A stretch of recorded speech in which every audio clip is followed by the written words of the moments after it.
Well, beaten on the night, but through to the last eight. Shaka Hislop is joining me as we discuss Arsenal's, I suppose we could say, win in the tie over Olympiakos, their nemesis Olympiakos. Shaka, this is actually the first time that Arsenal have lost in the Europa League this season. We know they love themselves some Thursday night football, but like I said, beaten on the night, a far from perfect night for the Gunners at home, but job done. So is that how they should take it? Yeah, it absolutely is. And listen, coming into this one, and talking about Arsenal's big picture and their prospects in this competition, I always felt that Arsenal's own inconsistency may be their undoing and may very well be yet.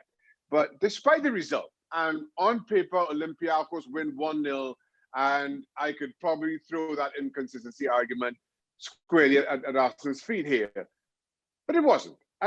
In all honesty, this was a game that Olympiakos had to come out and win and play to win, obviously, given the first leg result.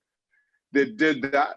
I thought Arsenal coped with everything they had to throw at them for the most part in the first half. Bernd Leno with one big save to keep them in it, and then they concede, and then Arteta makes changes.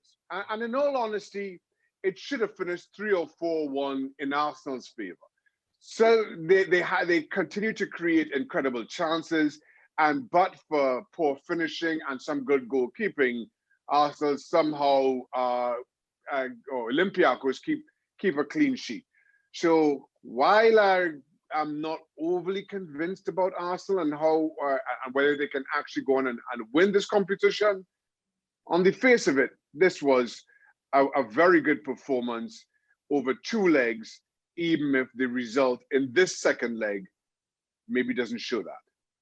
Well, Jack, I suppose that is what we're talking about, though, the bigger picture, because when you look at Arsenal and they're, down in 10th in the Premier League, they have to put all their eggs in this basket if they want Champions League football. I mean, I feel like I do so many Arsenal review matches with, or reviews rather, with Stevie Nicol. And every time that I think Arsenal gets a good win, for example, North London Derby, I asked Stevie if he's entirely convinced, and he's flat out said, absolutely not. You're kind of echoing the same sentiment. So what does Mikel Arteta need to get out of his boys now? Because as we said, they have to put all their eggs in this basket. Yeah, all their eggs are in this basket. And let's make no mistake about it.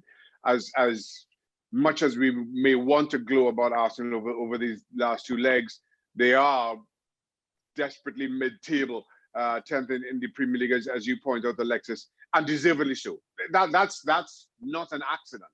Because for all the good football that we see, you mentioned the North London Derby, we've seen so many disappointments from them. And that for me is why they are in the position that they're in terms of the league table, and that they have to win this competition if they want to realize Champions League football, going to get into the top 4.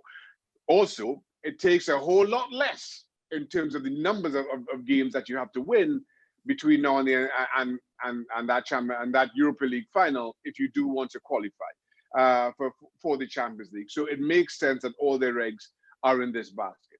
But now, as the numbers start to dwindle and the quality starts to ramp up, you give yourself a lot less wiggle room or room to get it wrong in terms of that qualification. But they're still in it. This is a good, convincing performance over the 2 legs. Again, I'll keep saying this, despite this result, I don't think it was reflective of the performance for Arsenal. Not today. They've saved some of their best football for the Europa League. So we'll see if the draw is kind and how things play out for them in this contest. Because it's a long way to go, and especially when you're a club like Arsenal, fans and players alike, Champions League football is usually the least that they expect. Thanks so much for watching ESPN on YouTube, and for more sports highlights and analysis, be sure to download the ESPN app, and for premium content and live streaming, subscribe to ESPN Plus.